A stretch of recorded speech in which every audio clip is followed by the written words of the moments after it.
India TV YouTube channel को subscribe करें और बेल आइकन दबाएं। आज की सबसे बड़ी खबर, दिल्ली में जरूरत से 4 गुना ज्यादा ऑक्सीजन की डिमांड मामले में बीजेपी और आम आदमी पार्टी के बीच सियासी जंग शुरू हो गई है। इस मामले में दिल्ली सरकार की तरफ से डिप्टी सीएम मनीष सिसोदिया ने सफाई दी है और कहा है कि ऑक्सीजन पर कोई ऑडिट रिपोर्ट नहीं आई है।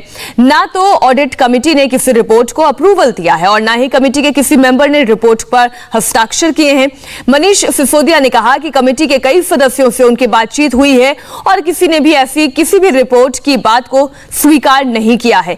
बीजेपी ने दावा किया कि दिल्ली में ऑक्सीजन संकट को लेकर बनी एक ऑडिट सब कमेटी की रिपोर्ट आई है और इसके मुताबिक देश में ऑक्सीजन संकट के दौरान दिल्ली सरकार द्वारा 1140 मीट्रिक टन ऑक्सीजन की मांग की गई थी, लेकिन उस वक्त दिल्ली को केवल 289 मीट्रिक टन ही ऑक्सीजन की जरूरत थी। ऑक्सीजन को लेकर जिस प्रकार की राजनीति अरविंद केजरीवाल जी ने और दिल्ली सरकार ने किया, आज उसका पर्दाफाश हुआ है कि जो ऑक्सीजन की रिक्वायरमेंट दिखाई गई थी दिल्ली सरकार द्वारा, अरविंद केजरीवाल जी द्वारा, वो 4 गुना बढ़ा करके दिखाई गई थी। 4 times inflated oxygen requirement by Delhi. 4 गुना बढ़ा करके, जितनी रिक्वायरमेंट थी उसको 4 गुना बढ़ा करके बताया गया।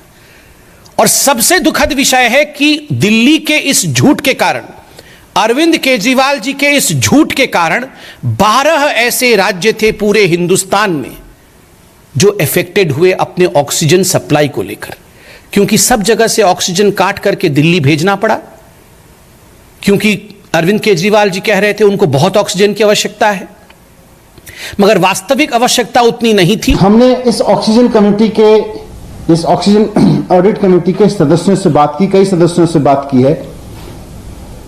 सबका यह कहना है कि उन्होंने तो कोई रिपोर्ट साइन ही नहीं की, अभी तक उन्होंने कोई रिपोर्ट अप्रूव ही नहीं की। जब ऑक्सीजन ऑडिट कमेटी के सदस्यों ने कोई रिपोर्ट साइन ही नहीं करी है, जब ऑक्सीजन ऑडिट कमेटी के सदस्यों ने कोई रिपोर्ट ऑडिट ही अभी अप्रूव ही नहीं की है, तो फिर ये रिपोर्ट है कहां? ये कौन सी रिपोर्ट है? ये रिपोर्ट कहां से आई? इस पूरे मामले में बीजेपी अरविंद केजरीवाल को अपराधी बता रही है। जवाब में आम आदमी पार्टी ने बीजेपी को आरोप साबित करने की चुनौती दे दी है।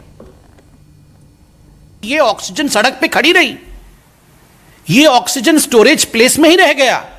आप सोचिए, अगर यही ऑक्सीजन उत्तर प्रदेश में, हरियाणा में, राजस्थान में, दूसरे राज्यों में इस्तेमाल होता तो कितने लोग बच सकते थे, आप सोचिए। ये अरविंद केजरीवाल जी द्वारा जघन्य अपराध है, ये क्रिमिनल नेग्लिजेंस है।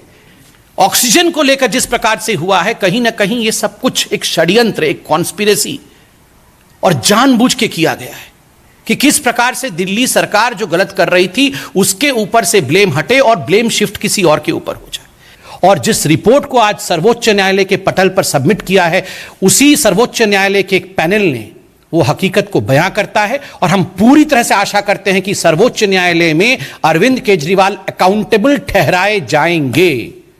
जो क्रिमिनल नेग्लिजेंस अरविंद केजरीवाल ने किया है उसके लिए वह अकाउंटेबल ठहराए जाएंगे और उनको पनिशमेंट, उनको दंडित किया जाएगा, क्योंकि यह छोटा विषय नहीं है, यह जान के साथ खिलवाड़ है।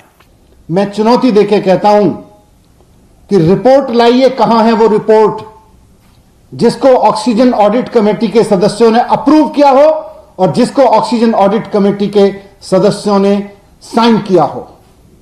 लाइए वो रिपोर्ट कहां है। झूठ की इंतहा होती है, झूठ और मक्कारी की इंतहा होती है, और भारतीय जनता पार्टी उस झूठ और मक्कारी के इंतहा पे पहुंच गई है, चरम पे पहुंच गई है। ये मामला सुप्रीम कोर्ट में चल रहा है सब जुडिशियस से, और मैं कहना चाहता हूं कि सब जुडिशियस मामलों में इस तरह के षड्यंत्र ठीक नहीं है।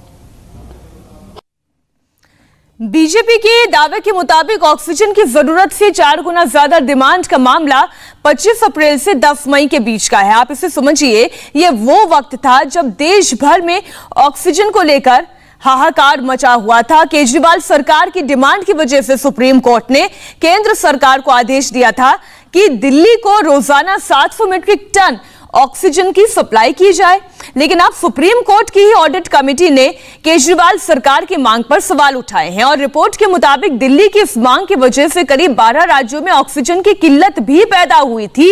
ये इस रिपोर्ट को पढ़ने के बाद समझ में आता है।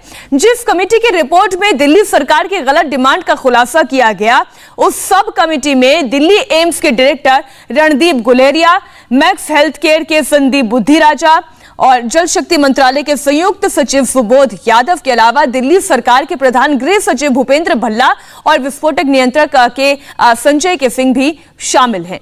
ऑक्सीजन संकट इतना बढ़ गया था कि सुप्रीम कोर्ट को एक टास्क फोर्स का गठन करना पड़ा और उसी के तहत ऑक्सीजन पर यह ऑडिट कमेटी, जिसे हम सब कमेटी बता रहे हैं, वो बनाई गई थी, जिसकी रिपोर्ट आज हम आपके सामने रख रहे हैं। और इन्हीं रिपोर्ट का हवाला देते हुए भारतीय जनता पार्टी भी दिल्ली सरकार पर, अरविंद केजरीवाल पर सवाल खड़े कर रही है। नमस्ते, मैं हूं मीनाक्षी जोशी। वीडियो और खबरों से अपडेट रहने के लिए India TV YouTube channel subscribe करें, बेल आइकन दबाना ना भूलें। जुड़े रहें इंडिया टीवी के साथ।